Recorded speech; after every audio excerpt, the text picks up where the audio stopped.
In 2003, Warren Buffett's right-hand man, Charlie Munger, was handed a research report on a tiny Chinese battery company. The company had no brand name in the West, no luxury pedigree, and it was making rechargeable batteries in a city most people outside China couldn't find on a map.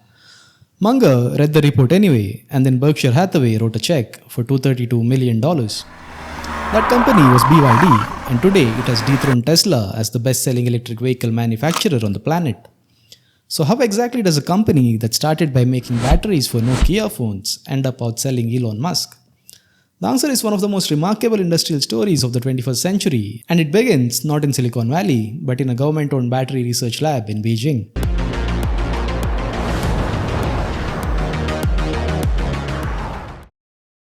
Wang Chuanfu was born in 1966 in rural Anhui province, one of China's poorest regions. He lost both his parents before he was 15. Raised in poverty and pushed forward by sheer academic determination, he earned a master's degree in battery technology and went to work as a government researcher in Beijing. But Wang wasn't built for the comfort of a stage job. In 1995, at 29 years old, he borrowed the equivalent of $300,000 from his cousin and co-founded BYD, short for Build Your Dreams.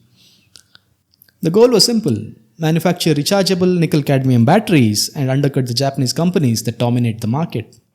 His method was audacious. Japanese manufacturers relied on expensive, climate-controlled robotic assembly lines. Wang couldn't afford robots, so he reverse-engineered the process using human labor. He hired thousands of workers, broke production into simple, repetitive steps, and kept his factory floors immaculate. The quality matched the Japanese product. The price did not. By the early 2000s, BYD supplied batteries to Motorola, Nokia, and Sony. They were the invisible engine inside the phones in a billion pockets worldwide. But Wang's ambition didn't stop at batteries. He looked at the Chinese auto industry and saw the same opportunity he had seen in batteries: an expensive, foreign-dominated market ripe for disruption. In 2003, BYD acquired a struggling, state-owned automaker for $77 million. The automotive world laughed. Analysts called it a distraction. Investors were skeptical. Wang ignored them all. BYD's early cars were not impressive. Their first model, the F3, was a thinly veiled clone of the Toyota Corolla. Critics mocked it, but in China's price-sensitive domestic market, it sold in enormous volumes.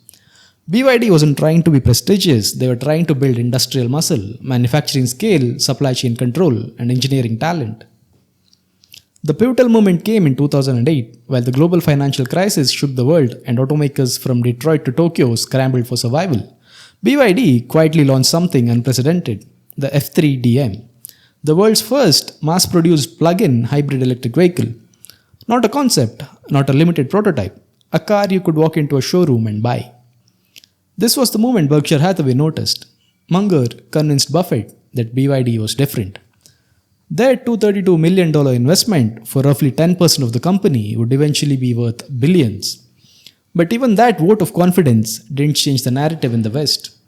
BYD remained largely invisible outside China. Then came the real test. Between 2012 and 2019, BYD's growth stalled. The Chinese government began phasing out EV subsidies. Competitors multiplied. A wave of slick, well-funded Chinese EV startups arrived with glossy marketing and enthusiastic investors. Tesla broke ground on its Shanghai Gigafactory. Suddenly, the market Wang had been building toward was crowded with rivals who, frankly, looked cooler. BYD responded with the one thing no startup could replicate: vertical integration.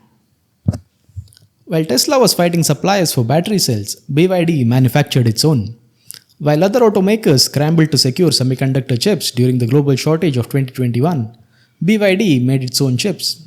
While EV brands outsourced powertrains, BYD designed and built their own motors, controllers, and battery management system. The turning point arrived in 2020 with the product announcement that most Western media barely covered: the Blade battery. BYD had been working on lithium iron phosphate (LFP) battery chemistry for years. The rest of the industry had largely abandoned LFP in favor of nickel manganese cobalt cells, which had higher energy density. But LFP had crucial advantages. It was safer, far less likely to catch fire, cheaper to produce, and it used no cobalt, a mineral mined in ethically disastrous conditions in the Democratic Republic of Congo. The Blade battery passed the nail penetration test without catching fire or exploding. The battery industry took notice, so did Toyota, which signed a deal to use BYD's batteries. So did Tesla, which eventually switched some of its own vehicles to LFP chemistry. In the fourth quarter of 2022, BYD sold more electric vehicles than Tesla. It wasn't a fluke. In 2023, BYD sold 1.57 million fully battery electric vehicles globally, narrowly trailing Tesla's 1.8 million. But when you include plug-in hybrids, which BYD sells in enormous numbers, total EV sales exceeded 3 million. The gap was enormous. How had they done it? Through a product lineup that covered the entire market. The Seagull, BYD's entry-level EV, retails in China for around $10,000. $10,000 for a fully electric car with a real-world range of 250 kilometers. This is not a golf cart, it's a proper city vehicle and it's selling by the hundreds of thousands. At the top of the range, the Yangwang U8, a luxury SUV with 4 independent electric motors, retails for over $150,000 and can reportedly be driven on water. BYD has built an entire automotive ecosystem from budget to premium, and every part of the supply chain flows through their own factories. The speed of their model launches is almost disorienting. When traditional automakers take 4 to 6 years to develop a new vehicle, BYD's design to production cycle runs closer to 18 months. They release new models the way smartphone companies release new phones, frequently, iteratively, and with each version more sophisticated than the last. BYD's expansion beyond China is where the story gets genuinely geopolitical. They have entered markets across Southeast Asia, Latin America, Australia, and the Middle East. The company is now a genuine global automaker, and Western governments are paying close attention. In 2024, the European Union imposed tariffs of up to 35% on Chinese EVs, citing concerns about unfair state subsidies. The United States went further, raising tariffs on Chinese electric vehicles to 100%, effectively locking BYD out of the American market. The message was unmistakable. The West was not going to let BYD do to the auto industry what China had done to solar panels and consumer electronics. BYD's response has been to accelerate its investment in local manufacturing, building factories inside tariff walls, hiring local workers, partnering with local companies. It's the same playbook Wang used in batteries 3 decades ago.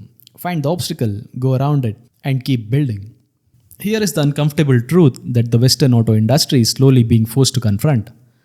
BYD is not a state-sponsored zombie company propped up by subsidies.